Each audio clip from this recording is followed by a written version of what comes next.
प्रेमी सज्जनों, महात्मा गण तथा भाईगण, आज हम सब लोग श्री हंस जी महाराज जी की जयंती को मना रहे हैं। और ये भी एक विडंबना ही है कि कोरोना की वजह से ये जयंती जो है टीवी के माध्यम से मनाई जा रही है और आप सब लोग घर बैठ के सत्संग का श्रवण कर रहे हैं। काफ़ी लंबा समय हो गया और सारे प्रोग्राम ऐसे ही हो रहे हैं। ये सब भी विधि का विधान है और ईश्वर की ही इच्छा है। अब देखते हैं प्रभु की इच्छा ही कब तक चलेगी। और जब तक कोरोना का वैक्सीनेशन नहीं आ जाता तब तक जो ऐसे ही टीवी के माध्यम के द्वारा आप लोगों को सत्संग और दर्शनों की प्राप्ति होगी। श्री हंस जयंती हम लोग बहुत वर्षों से मना रहे हैं और महान पुरुषों की जयंती को मनाने का यही उद्देश्य होता है कि हम उनके बताए हुए आदर्शों पर चलें, उनके बताए हुए मार्ग का अनुसरण करें। इस संसार में हजारों करोड़ों अरबों लोगों का जन्म होता है, लेकिन लोगों का जन्म होता है और मरण हो जाता है।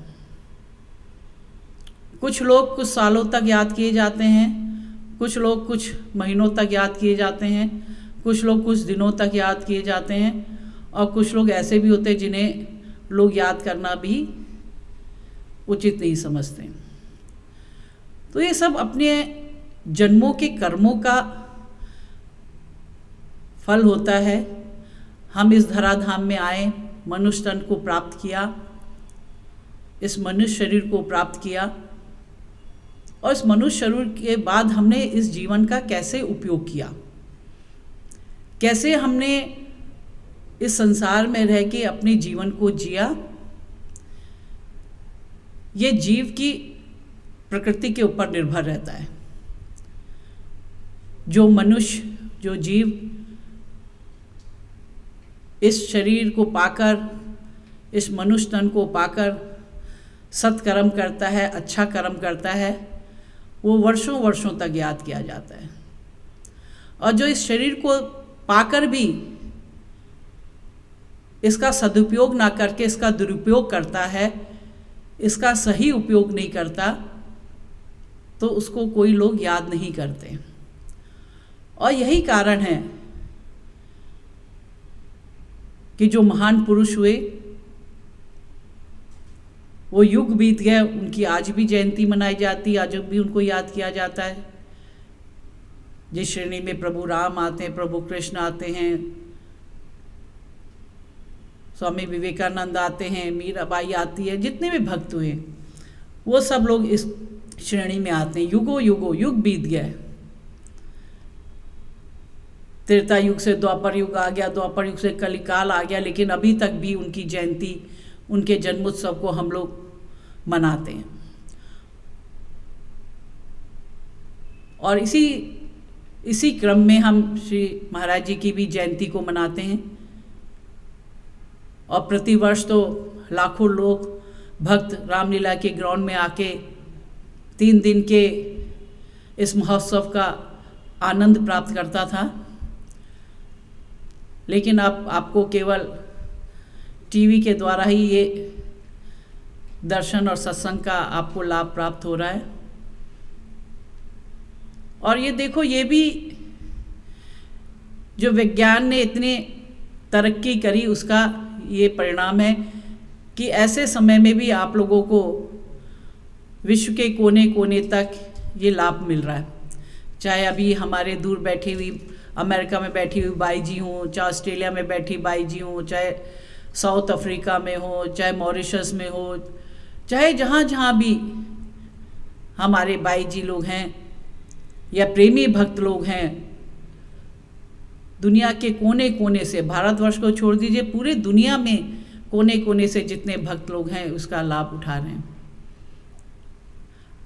अगर आप ये कल्पना करें कि अगर विज्ञान ने ये तरक्की ना की होती और ऐसा ये कोरोना काल होता तो फिर क्या होता? फिर तो आप लोग और बेचैन हो जाते और दुखी हो जाते। अभी कम से कम जो विज्ञान ने जो ये तरक्की करी है उसका लाभ आप सब लोगों को मिल रहा है। वर्चुअल सत्संग के द्वारा प्रेमी लोग कहते हैं कि हमको तो इतने बाई जी महात्मा जी लोगों का सत्संग मिल रहा है, कितना तो हमको पहले भी नहीं मिलता था। लेकिन अब जैसे जैसे कोरोना जैसे थोड़ा कम हो रहा है, गवर्नमेंट की तरफ से छूट मिल गई है। पहले जैसे कहते थे भाई 25 लोग इकट्ठा हों, फिर कहा 50 हों, फिर 100 हो, अब कहा कि 200 लोग भी इकट्ठा हो सकते। तो अब थोड़ा थोड़ा अपना सोशल डिस्टेंसिंग को देखते हुए, मास्क पहन के, अपनी सारी जो है सुविधा को देखते हुए जो है आप लोग भी आश्रम में आना शुरू करें। और जो है ये नहीं कि हमें वर्चुअल सत्संग मिल गया तो हम आश्रम में जाना ही छोड़ दें, ऐसा नहीं है। आप सत्संग को तो श्रवण कर रहे हैं, लेकिन आप जो आश्रम की जो सेवा है वो बहुत ज़रूरी है। आप भाई महात्माओं के संसर्ग में जाएंगे, दूरी रखिए, उनके चरणों को ना टच करिए, क्योंकि जो है संसर्ग से जो है वायरस जल्दी फैलता है। तो एक जो दूरी है जो आपको टीवी के माध्यम से, समाचार पत्रों के माध्यम से, कितने संदेशों के माध्यम से बताया जाता है और आजकल सब देखते हैं। तो सबको देखते हुए, सावधानियों को बरतते हुए आपको आश्रम में जाइए, आश्रम में भी आश्रम की सेवा करिए, उससे हमारा कल्याण होगा। देखो अभी तो इस कलिकाल में तो हम सब लोगों को कितनी सुविधाएं मिली हुई हैं। सबके पास गाड़ियां हैं, सबके पास रहने के लिए घर है, सारी सुविधाएं। लेकिन याद करें कि उस समय जब श्री महाराज जी ने इस प्रचार, मानव धर्म के प्रचार का प्रसार किया था, तो उस समय उन्होंने कितनी उनको तकलीफ़ें आई थी। आप लोगों ने उनके मैगज़ीनों के द्वारा, ग्रंथ के द्वारा आप सब लोगों ने पढ़ा कि कैसे कैसे बैलगाड़ियों के द्वारा, घोड़े गाड़ी के द्वारा, पैदल चल चल के, भूखे प्यासे रह करके इस ज्ञान का प्रचार और प्रसार किया। आज तो हमारे पास सारी सुख सुविधाएं हैं। आज बड़े बड़े आश्रम बन चुके हैं, सुंदर सुंदर आश्रम बन चुके हैं। सभी बाई जी महात्मा जी पर अधिकतर जो है अपनी अपनी गाड़ियां हैं। तो ये सारे संसाधन इसलिए इकट्ठा किए हैं कि आप लोग जो है, गाड़ी होगी तो आप लोग ज़्यादा प्रचार कर सकते हैं, दूर दूर तक प्रचार कर सकते हैं, देर तक प्रचार कर सकते हैं। क्योंकि एक जगह से, गांव से दूसरे गांव जाने में बस में जाएंगे तो आपको बहुत समय लगेगा, लेकिन आपके पास स्वयं की गाड़ी होगी तो आप लोग जो है उसी दूरी को कम समय में तय कर सकते हैं। और अगर आप एक दिन में एक सत्संग कर सकते हैं तो गाड़ी से आप 2 से 4 सत्संग कर सकते हैं। तो ये सारी सुविधाएं जो मिली हैं वो हमें जो है प्रचार के लिए मिली हैं, अपने जीवन की विलासिता को पूरी करने के लिए नहीं मिली हैं। हमें गुरु महाराज ने इसलिए प्रदान की है कि हम इससे ज़्यादा से ज़्यादा प्रचार करें, इसे ज़्यादा से ज़्यादा इसका सदुपयोग करें। कोई भी चीज़ जो है हम उसका अगर हम उसका सदुपयोग करेंगे तो हमारे जीवन को में वो लाभकारी होगी। अगर उसका बुरा करेंगे, उसी चीज़ का हम ठीक से अगर उसका सदुपयोग नहीं करेंगे, उसका दुरुपयोग करेंगे, तो वही चीज़ हमारे जीवन के लिए हानिकारक होगी। जिस प्रकार से आप देखते हैं घर में जो गृहिणी एक चाकू का इस्तेमाल करती है, वो सब्जी काटने के लिए, फल काटने के लिए, अन्य चीज़ को काटने के लिए करती है, लेकिन उसी चाकू का प्रयोग कोई गलत आदमी उसका उपयोग करता है तो किसी के गला काटने के लिए करता है उसका उपयोग, किसी की हत्या करने के लिए उसका प्रयोग करता है। तो चाकू का आविष्कार हुआ, चाकू का निर्माण हुआ, वो भलाई के लिए हुआ कि हम अच्छे उससे हम फल काटे, उससे सब्जी काटे, उसके घर के कामों को करें। लेकिन उसका गलत लोगों ने उसका उपयोग जो है गलत काम के लिए कर लिया, दूसरों को मारने के लिए, दूसरे का गला काटने के लिए उसके लिए कर लिया, दूसरे को लूटने के लिए उसका उपयोग कर लिया। तो इसी प्रकार से हमारे जीवन में भी अगर कोई सुख सुविधा आती हैं तो उसका हमने सदुपयोग करना है, उसका दुरुपयोग नहीं करना है। उसे हमें अच्छे काम करने हैं, उसे बुरे काम नहीं करने हैं। अच्छे काम करेंगे हमारा जीवन सुधरेगा, और बुरे काम करेंगे तो हमारा जीवन भी जो है बुरा होगा। देखो गुरु महाराज हमारे जीवन को कैसे परिवर्तित कर देते हैं। ज्ञान के द्वारा तो हमें परिवर्तित करते हैं, और ज्ञान जब व्यक्ति को मिलता है तो उसको अनुभव होता है कि कैसे जो है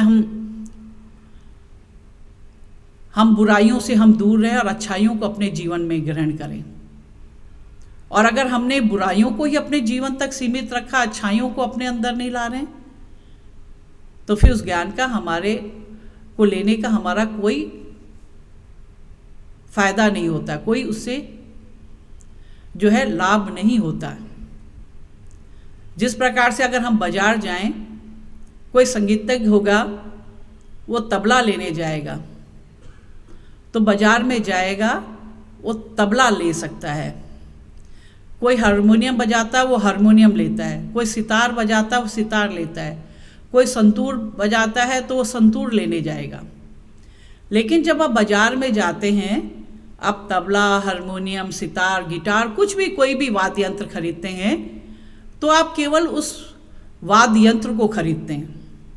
आपको वाद्य यंत्र खरीदने के साथ साथ आपको वाद्य यंत्र बजाना नहीं आ जाता। ऐसा नहीं कि हमने तबला खरीदा और हमें क्या है कि हमें तबला बजाना आ गया। संतूर खरीदा तो हमें संतूर बजाना आ गया। हमने सितार लिया तो हमें सितार बजाना आ गया। नहीं, ऐसा नहीं है। हम केवल वो वाद्य यंत्र को लेते हैं, और अगर आप दुकान वाले से कहेंगे कि आप हमें इसको बजाना भी सिखा देंगे, तो कहेगा नहीं जी, तो हमारी केवल वाद्य यंत्रों को बेचने की दुकान है, हम सिखाते नहीं हैं। सिखाने के लिए, इस कला को सीखने के लिए आपको जो इसको जानता है, इसका जो मास्टर है, इसका जो गुरु है, उसके पास जाना पड़ेगा। और जो है हम उस वाद्य यंत्र को लेके आ जाते हैं और सीखने हम किसी गुरु के पास जाते हैं। तो ऐसे ही जो है ईश्वर ने हमें जन्म दिया है, ईश्वर की कृपा से हमें ये मनुष्य तन मिला है, लेकिन हम इस जीवन को कैसे जिएं, हमारी जीवन शैली कैसी होनी चाहिए, ये हमको जीने की कला हमें अपने गुरु महाराज सिखाते हैं। और कैसे सिखाते हैं? ज्ञान को देकर। जब वो ज्ञान हमको देते हैं तो उस ज्ञान से हम अपने जीने की कला को सीखते हैं। हमारा जीवन कैसा होना चाहिए, हमारा जीवन का क्या आदर्श होने चाहिए, हमारे जीवन का क्या आचरण होना चाहिए, हमारे जीवन की क्या नैतिकता होनी चाहिए, हमें कैसे मार्ग में चलना चाहिए, ये सब हमें गुरु महाराज के ज्ञान के द्वारा प्रदत्त किया जाता है, दिया जाता है। अब गुरु महाराज ने हमें ज्ञान भी दे दिया, लेकिन हम उनके बताए हुए मार्ग पे नहीं चल रहे हैं। तो क्या होता है कि गुरु महाराज समय समय पे हमारी ठोका पीटे भी करते हैं। अरे जब हम एक तबला सीखते हैं तो क्या देखते हैं आप, जब कोई तबला वादक अपना तबला बजाता है तो उससे पहले क्या करता है, उसके पास एक छोटी हथौड़ी होती है, वो हथौड़ी लेता है और उस तबले पे ठोका पीटी करता है। जहाँ उसे तेज मारना होता है तेज मारता है, जहाँ उसे धीरे मारना होता है धीरे मारता है। और जब उसे देखता है कि हाँ अब मेरा जो है इस पे मैं जो थाप लगाऊंगा वो सही आएगा, तब तक उसको, जब तक देखता नहीं आएगा तब तक ठोकता रहता है। जब देखता सही आ रहा है तब वो ठोकना बंद कर देता है और उसके बाद वो तबला बजाता है। ठीक इसी प्रकार से सितार जो बजाने वाला होता है कलाकार, वो जो होता है सितार बजाने से पहले उसकी जो टोटी जो साइड में लगी होती है उसको सबको देखता है, कोई ढीली तो नहीं है या कोई ज़्यादा टाइट तो नहीं, ढीली है तो उसको टाइट करता है, उसको मरोड़ता है, मरोड़ करके उसे टाइट करता है। और जब उसका तार बिल्कुल सही हो जाता तब वो तार बजाता है। ठीक इसी प्रकार से ये जीव भी, हम सब जीव भी इस संसार में रह के हम भी कभी गलत रास्ते में भटक जाते हैं, अपने रास्ते से भटक जाते हैं तो गुरु महाराज जी भी हमारी जो है कान मरोड़ के हमारी टोटी भी ठीक करते हैं।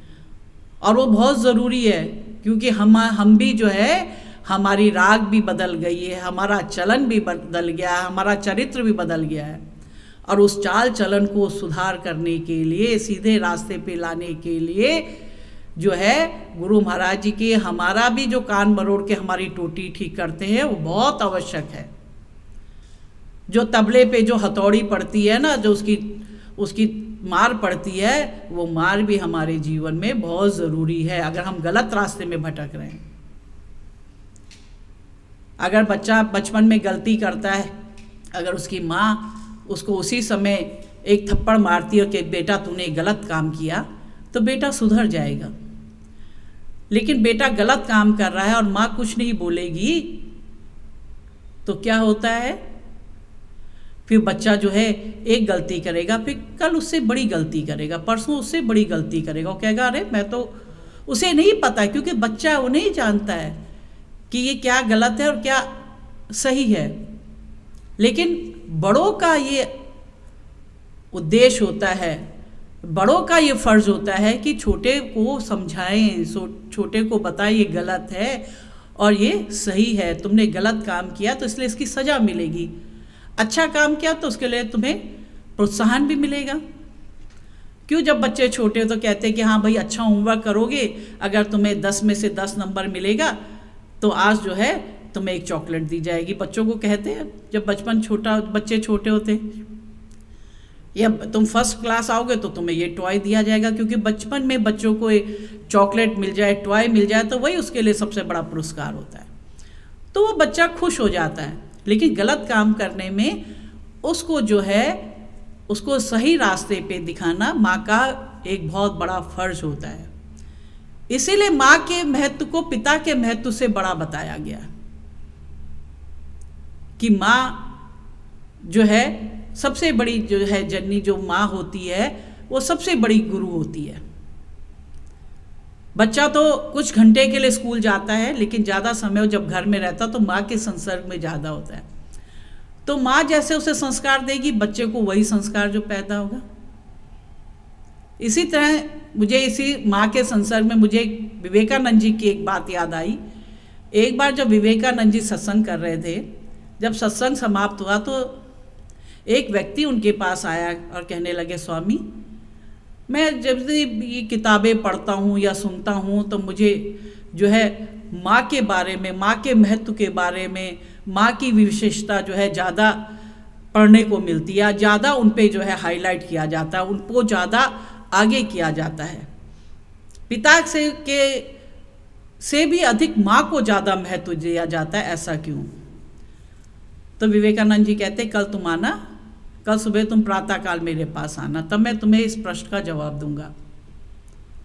प्रातःकाल होती है, वो व्यक्ति आता है स्वामी विवेकानंद जी के पास और कहता है कि स्वामी जी आपने मुझे मेरे प्रश्न का जो जवाब था उसके जवाब के लिए मुझे आज आपने बुलाया है।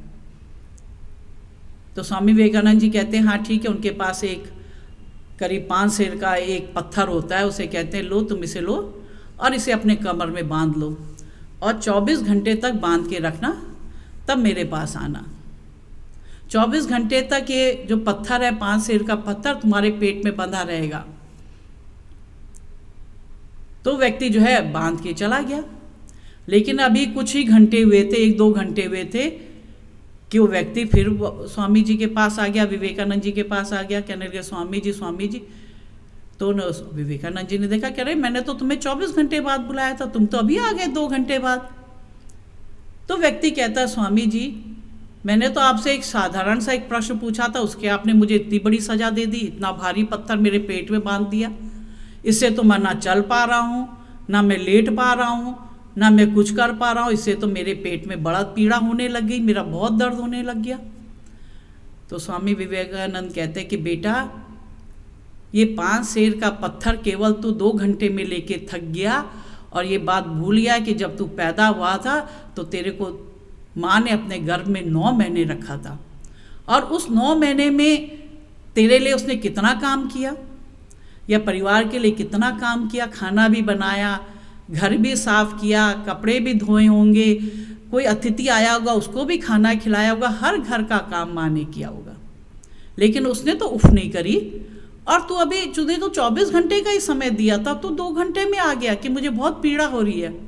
तो बेटा यही तेरे प्रश्न का उत्तर था। जो तेरा प्रश्न था कि माँ के महत्व को क्यों ज़्यादा समझा जाता है, तो उसका यही कारण है कि माँ जो है 9 महीने तक उस अपने बच्चे को अपने माँ के गर्भ में रखती है, अपने गर्भ में रखती है और उफ तक नहीं करती है। तो 2 घंटे नहीं रख पाया, वो 9 महीने रखती है और घर का सारा काम करती है। तब उस व्यक्ति की आंखें खुलती हैं। स्वामी विवेकानंद जी के चरणों को दंडवत प्रणाम कहता है कि प्रभु आपने मेरी आंखें खोल दी। तो जो माँ का महत्व है, माँ का महत्व को जो है आज के हर बालक बालिका को समझना चाहिए। माता पिता के महत्व को, अपने बड़ों के महत्व को, अपने गुरुजनों के महत्व को समझना चाहिए। आज जो है हम मॉडर्न होते जा रहे हैं। आज जो है आज हम देखते हैं, समाज में देख रहे हैं कि आज जो सम्मान जो माता पिता का या गुरुजन का जो होना चाहिए, वो आज के बेटा हो, बेटी हो या शिष्य है, वो उतना सम्मान नहीं दे पा रहा है। पुराने शिष्यों की बातें अलग होती थी। जो गुरु आदेश दे देता था उसको करने में तत्पर हो जाते, तल्लीन हो जाते थे, उसमें अपनी प्राणों की भी आहुति दे देने में वो झिझक नहीं करते थे। लेकिन अगर आज हम छोटा सा काम करने के लिए भी कहा जाए तो व्यक्ति पहले देखेगा कि भाई मेरा इसमें स्वार्थ क्या है, मेरा स्वार्थ क्या सिद्ध हो रहा है। कोई स्वार्थ सिद्ध हो रहा तो ठीक है कर लेंगे, नहीं हो रहा तो नहीं करेंगे। कोई पद मिल रहा होगा तो ठीक है कर लेंगे, नहीं मिलेगा तो नहीं करेंगे। तो ये सब बातें हैं। आज वो जो महत्व दिया जाता है, वो जो है महत्व जो है धीरे धीरे कम होता जा रहा है। पहले जो है माता पिता अगर कुछ बोल देते थे तो बेटा बेटी उसके जवाब नहीं देते थे। ऐसे ऐसे हमने देखे जो अपने पिता के आगे बेटा जो है नज़र नहीं उठाता था। अगर पिता बैठे हों तो किनारे से चले जाते थे, इतनी हिम्मत नहीं होती थी कि हम उनके सामने से निकलें। ये अभी समय की बात है, कुछ सालों पहले तक की बातें हैं। लेकिन आज जो है, आज समय बदलता जा रहा है, आज बच्चे बदल रहे हैं तो साथ साथ माता पिता भी बदलते जा रहे हैं। कई तो कहेंगे अरे कोई बात नहीं, हमारा बेटा तो बड़ा हो गया, अब हम तो एक साथ शराब पी सकते हैं। उसके लिए तो वो बहुत बड़े मतलब कि इतने मॉडर्न हो जाते हैं कि अब तो हम अरे जब बेटे का जूता अगर बाप के पाँव में आ गया या बाप का जूता बेटे के पाँव में आ गया तब तो बस अब तो हम दोस्त हो गए, फ्रेंड हो गए। कई हम देखते हैं समाज में, अगर कोई बड़े आते हैं, अगर बहुएं पाँव छुएंगी तो कहेंगे अरे नहीं नहीं हमारे पाँव मत छुइए। अरे भाई क्यों ना छुए आपके पाँव, बहू है ये आपकी, बेटी बहू है आपकी तो पाँव छुएगी, इसमें क्या बात। नहीं नहीं नहीं नहीं नहीं नहीं नहीं बहू पाँव छूने की ज़रूरत नहीं है। अरे भाई क्या तुम हम उम्र हो क्या जो तुम्हारे पाँव नहीं छुएगी। तो आजकल हम ही प्रोत्साहन दे रहे हैं, आने वाली जो पीढ़ी है, जो ये जो युवा पीढ़ी है, उसी को हम ही प्रोत्साहन दे रहे हैं। ये नहीं कि हम उनको अच्छी बातें बताएं कि भाई बड़ों के पाँव छूते हैं, ये ना कह के हम उल्टे कहते हैं नहीं नहीं हमारे पाँव मत छुए, हम तो क्या है वी आर फ्रेंड्स कर देते हैं। वी आर फ्रेंड्स करके आप अपनी सभ्यता संस्कृति को ख़त्म करते जा रहे हैं। पहले की बहुएं घर में हम ही देखते थे कितना पर्दा रहता था, सर ढका हुआ रहता था, लेकिन आजकल वो सब पर्दा सर ढकना तो बहुत दूर की बात हो गई है। तो ये जो है कुछ बातें, संस्कार, अपने रीति रिवाज जो हमारे पूर्वजों ने हमारे लिए बनाए, वो हमारे अच्छाई के लिए बनाए हैं। आज जो है समाज में इतने गलत काम हो रहे हैं, वो क्यों हो रहे हैं? इसका कारण भी तो है, इसका कारण भी तो है। अगर हम इतने स्वतंत्र हो जाएंगे, रात के 12-12, 2-2 बजे तक अगर हम रात को घर लड़कियां लौटेंगी तो भाई एक दिन बच सकती, 2 दिन बच सकती, लेकिन किसी न किसी दिन उसके साथ अनहोनी होगी। पहले ये होता था, शाम होती नहीं थी, पहले यही होता था, बच्चे होते थे चाहे लड़के हो लड़कियां, भाई सूरज ढलने से पहले घर आ जाओ। कहीं जाना भी, अगर किसी सहेली के घर जाना है या कहीं जाना है तो सूरज ढलने से पहले आप घर आ जाए। तो उसमें सब आदमी सेफ रहता था। आज जो है हम समाचार पत्र पढ़ते हैं, न्यूज़ देखते हैं, आप लोग भी देख रहे हैं कितनी घटनाएं हो रही हैं। ये क्यों हो रही है कि हम अपने आप को ज़्यादा मॉडर्न करते जा रहे हैं। हम इतने मॉडर्न होते जा रहे हैं कि हमने अपनी रीति रिवाज, अपनी संस्कृति, सभ्यता सबको समाप्त कर दिया। तो ये सब बातें जो है, देखो कोई चीज़ की भी अति अच्छी नहीं होती। तो जो ज़्यादा अति करोगे तो उसका परिणाम भी जो है बुरा ही होता है। इसलिए जो है अपने संस्कारों के अंदर हमको रहना है, अपने चरित्र को ऊंचा बना के रखना है। देखो अपने जीवन में सबसे बड़ा जो महान चीज़ होती है वो चरित्र होता है किसी भी व्यक्ति का। अगर हमारे अंदर चरित्र हमारा ऊंचा है तो हम सर उठा के इस समाज में रह सकते हैं। अगर हमारा चरित्र नहीं है तो हम इस समाज में कभी भी सर उठा के जी नहीं सकते हैं। और कहा भी गया है, अगर आपका धन चला जाता है तो समझो आपका कुछ नहीं गया। अगर आपका स्वास्थ्य चला जाता है तो समझो आपका कुछ चला गया। लेकिन अगर आपका चरित्र चला गया तो आपका सब कुछ चला गया, फिर हमारे पास कुछ शेष नहीं रह जाता।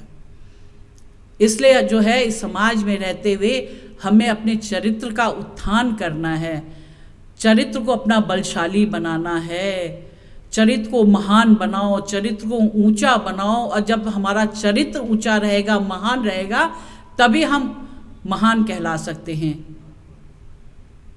अगर चरित्र ही नहीं है तो हम किस बात के, तब ये जीवन हमारा व्यर्थ है, ये मनुष्य तन लेना हमारा व्यर्थ है। इसलिए हमेशा इस बात को ध्यान में रखो कि अपना चरित्र हमारा ऊंचा होना चाहिए।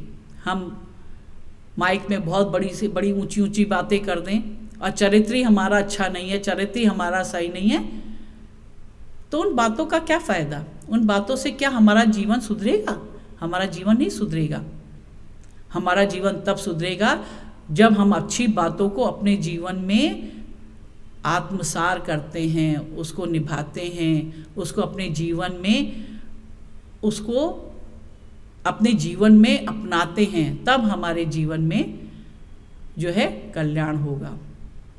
तो देखो गुरु महाराज जी तो हमें कहाँ से, देखो उस ज्ञान के द्वारा जो निराकार, जो कहते भाई निराकार है, निराकार परमात्मा, उसको जो है साकार रूप में हमें ले आते हैं। जिस प्रकार से मैं आपको एक उदाहरण देना चाहती हूँ कि जिस प्रकार से एक जो आप जल होता है, जल को अगर आप फर्श में डाल देंगे तो जल क्या होगा? बह जाएगा, फर्श में बह जाएगा, उसका कोई आकार नहीं होता, वो निराकार है। लेकिन हम उसी जल को अगर हम एक कटोरी में या किसी गिलास में या किसी कटोरे में, किसी में भी रखें और उसके फ्रिज के फ्रीज़र में रख देते हैं तो क्या होता है? वो जो है कुछ घंटों के बाद वो जो पानी जिसका कोई आकार नहीं था वो एक आकार ले लेता है। कटोरी में रखेंगे तो पानी जो है कटोरी का आकार ले लेगा, गिलास में रखेंगे तो पानी गिलास का आकार ले लेगा, किसी बर्तन में रखेंगे, हांडी में रख देंगे तो हांडी का आकार ले लेगा। और आपने तो देखा होगा आजकल बाज़ारों में कितनी तरह तरह की बर्फ़ जमाने की ट्रे, पहले तो एक जैसी होती थी, आजकल तो कितनी विभिन्न तरह की ट्रे होती जिसमें बर्फ़ के आइस क्यूब जब निकलेंगे तो कोई चौकोर होगा, कोई तिकोन होगा, कोई षटकोण होगा, कितनी तरह की होती है। वो क्या होता है, आप पानी रखते हैं उस ट्रे में, बर्फ़ में फ्रीज़र में रखते हैं, कुछ घंटे बाद जब जमती है आप बर्फ़ निकालेंगे तो वो पानी ना रह के उसी शेप की ट्रायंगल, आपकी जो है गोल, तिकोनी, चौकोर, जितनी षटकोण, जितनी तरह की वो उसमें जो आकार होता है उस ट्रे का, वैसे ही वो आकार की वो बर्फ़ आपको मिल जाती है। तो क्या था? पानी था निराकार, बर्फ़ फ्रिज में रख के वही पानी जो है बर्फ़ के रूप में साकार रूप में हमें प्राप्त हो गया। इसी प्रकार से जो गुरु महाराज है वो निराकार परमात्मा को हमें जो है भक्ति दे के, उसके में रख के, हमको जो है ज्ञान दे के, उस भक्ति को दे के, और हम निष्ठा रूपी अगर फ्रिज में उस भक्ति को रखेंगे तो हमें भी जो है निराकार परमात्मा साकार रूप में हमें मिल जाता, हमें प्राप्त हो जाता है। तो निराकार से साकार कराने वाला कौन हो गया? गुरु महाराज हो गए। गुरु महाराज हमको उस निराकार परमात्मा को साकार रूप में हमारे आगे ले आते हैं। तो गुरु महाराज जी की जो हमारे ऊपर जो एक विशिष्ट कृपा होती है, जो एक विशेष कृपा होती है, उस कृपा को कभी नहीं हमको भूलना चाहिए। हमें हमेशा गुरु महाराज जी के जो हमारे उनके संदेश हैं, उनके आदेश हैं, उनकी जो आज्ञा है उस आज्ञा में रह के ही हमें जो है उनकी आज्ञा को शिरोधार करके अपने जीवन को आगे बढ़ाना चाहिए। अब गुरु महाराज हमको क्या समय समय में संदेश देते हैं, क्या आज्ञा देते हैं, उस आज्ञा में चलना चाहिए हमको। तभी तो एक शिष्य का, एक जीव का यही एक कर्तव्य है कि हम गुरु महाराज जी के बताए हुए ज्ञान को अपने जीवन में अपनाएं भी, और अपने उसको चल के उसको अपने जीवन में उसको अपना जीवन को सुंदर बनाएं, अपने जीवन को प्रकाशित करें, अपने जीवन को आनंदित करें। हमने ज्ञान भी ले लिया, संसार की सारी भौतिक आकर्षणों के प्रति आकर्षित भी होते रहे, और जो है उन बातों को भूल गए, तो वो सही नहीं है। कछुआ जो है वो देखो कैसे अपना बचाव करता है दुश्मनों से। उसकी गर्दन आपने देखी होगी, जब वो चलेगा तो उसकी गर्दन बहुत ही पतली सी होती है, बहुत मुलायम होती है, और जब वो चलता है, लेकिन जैसे वो देखेगा कि अगर कोई आदमी उसके समीप आ रहा है तो फौरन अपनी गर्दन को अपने अंदर कर लेता है, क्योंकि उसकी जो त्वचा होती है, जो पीठ का कवर देखा होगा आपने कितना हार्ड होता है, बिल्कुल शील्ड की तरह उसकी जो है ऊपर की त्वचा होती है, ऊपर की पीठ जो होती है, तो इतनी होती है। अगर उस पर आप अगर लाठी उठी से प्रहार करेंगे तो उस पर कोई फर्क नहीं पड़ने वाला। तो फौरन, क्योंकि उसे पता है कि जो मेरी जो गर्दन है बड़ी कोमल है, अगर इसमें कोई प्रहार करेगा तो मैं मर जाऊंगा, तो इसलिए फौरन अपनी गर्दन को अंदर कर लेता है, अपने आप का बचाव कर लेता है, तो वो बहिर्मुखी से अंतर्मुखी हो जाता है। तो यही हमको भी गुरु महाराज यही हमें संदेश देते हैं कि हम भी समाज में रहते समाज के आकर्षण के प्रति हम भी बहिर्मुखी ना हो, बल्कि हमें अंतर्मुखी होना है। अंतर्मुखी हम रहेंगे तो हम जीवन की इतनी बुराइयों से, जीवन में कितनी बुराइयां हैं, उन सारी बुराइयों से हम बच सकते हैं।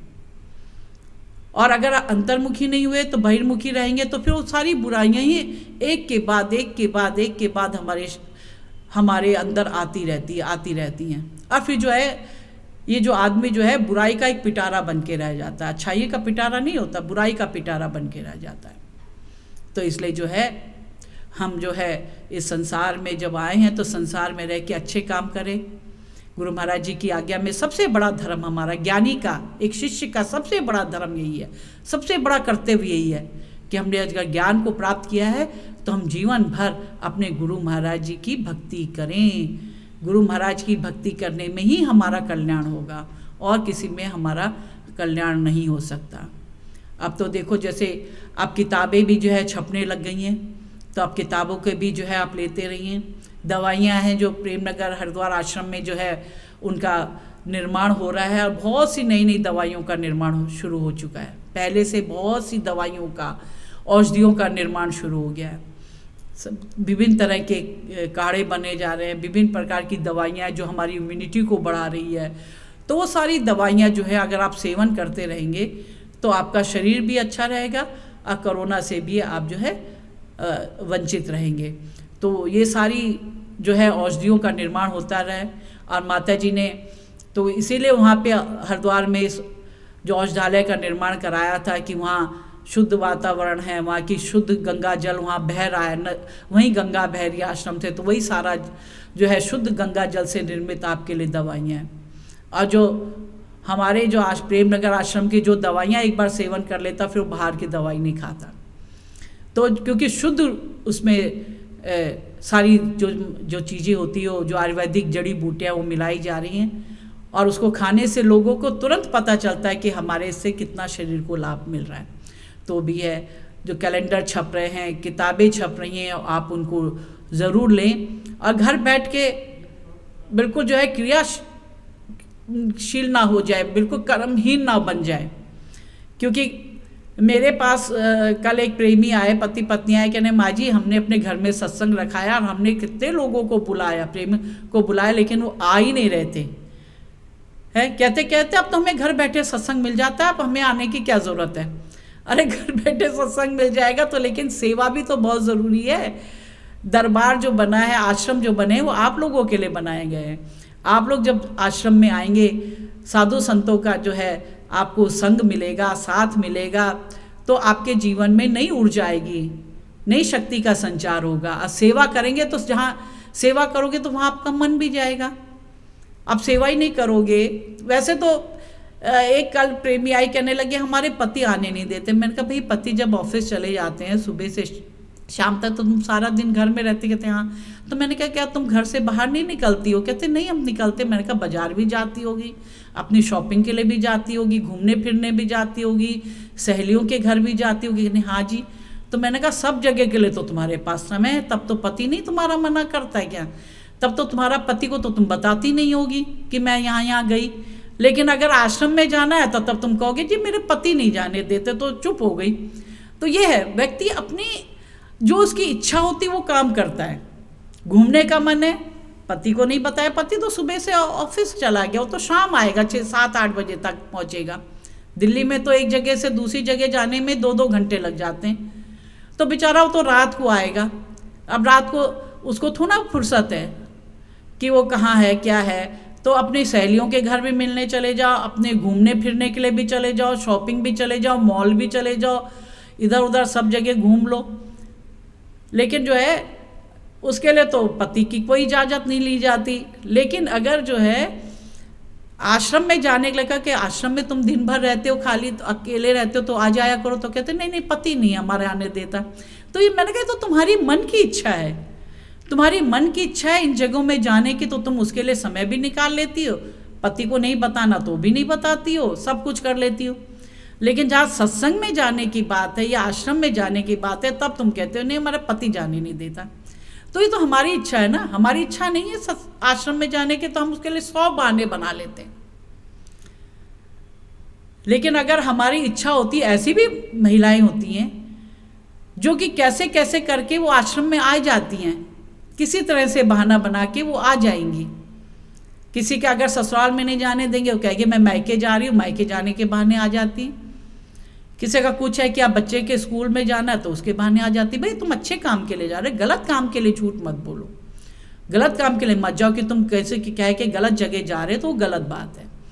लेकिन तुम जो अच्छी जगह में जा रहे हो, वहाँ से तुम्हें जो है अच्छा ज्ञान प्राप्त होगा, अच्छी शिक्षा प्राप्त होगी, तो वहाँ जाने में कोई बुराई नहीं है। घूमने फिरने में तो कोई अगर बुराई, तब तुम्हें बुराई नहीं दिखाई दे रही है। लेकिन आश्रम में जाने में क्या बुराई तुम्हें दिखाई दे रही जो नहीं जा रहे हो? तो इसलिए जो है ये हमारी सब कुछ मन की इच्छा पे निर्भर होता है। हमारी मन की इच्छा जहाँ है वहाँ जा रहे हैं, वहाँ के लिए समय निकाल रहे हैं। लेकिन अगर हमारी मन की इच्छा नहीं है आश्रम में जाने की, तो हमें 100 बहाने याद आ जाते हैं। हमें बच्चों की पढ़ाई भी याद आ जाती है, हमें पति का मना करता है वो भी याद आ जाता है, हमें घर के 100 काम भी याद आ जाते हैं, सब कुछ याद आ जाता है।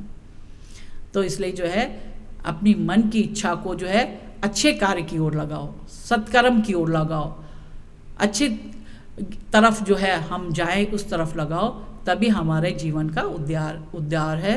हमारा जीवन का कल्याण तभी है कि हम सत्संग में जाएं, आश्रम में जाएं, साधु संतों की सेवा करें, गुरु महाराज की सेवा करें, तो हमारा जीवन जो है सफल हो सकता है।